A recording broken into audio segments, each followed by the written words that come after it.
WCSU Radio, you are live in the after show with the Midday Match Up. What's up?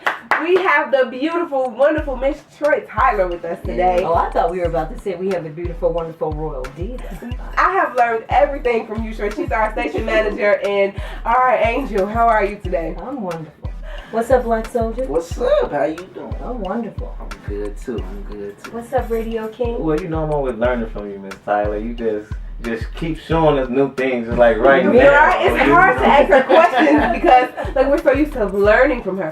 So what is your favorite part about working with the students at WCSU Radio?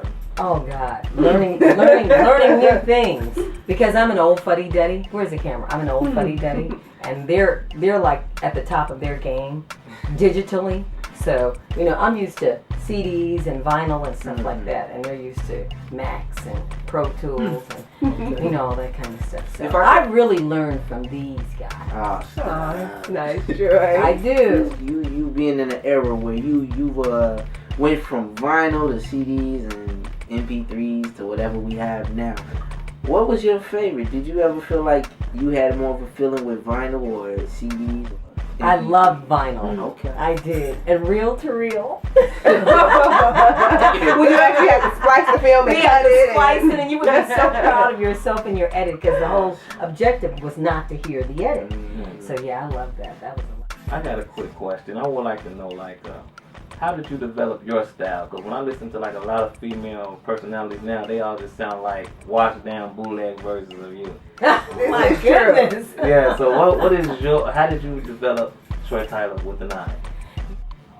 There's no bells.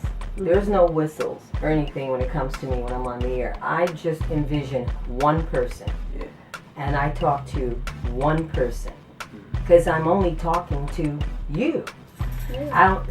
I know I'm talking to 250,000 people at certain peaks and times, but I'm only talking to one person. And that's what makes you personable. Yeah. When you only envision one person. So I never use words like everybody. Right. I always say you, your tickets. And when I'm giving something away, I never say I have tickets. I'll say we have tickets because it's the whole radio station as a whole. But just being down to earth, you know. Do you feel a lot of personalities and a lot of people in media should take journalism class? Absolutely. So you know what's going on. You don't have to know everything, but you need to know a little bit about some things. Mm-hmm. You know, when you come to work, you need to know what happened last night, what the major story is. You know, you need to know what people are buzzing about. But depending on the day part that you're in, sometimes when you get to work, that story has already been, they have just told a story 1,000,000 times. And you need to be conscious of that too, so that you don't keep beating that story down somebody's throat again. So by the time, like for instance, someone like myself that comes on later in the evening, I know that you already know this story.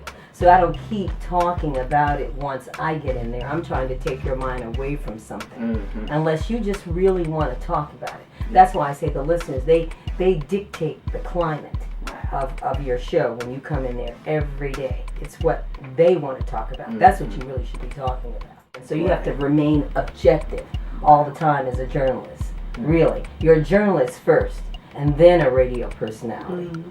Really. Because you got to be able to deal with things that are in black and white and that are factual. So really quickly, what is 3 things that Troi Tyler cannot live without? Oh, I cannot live without Haagen-Dazs,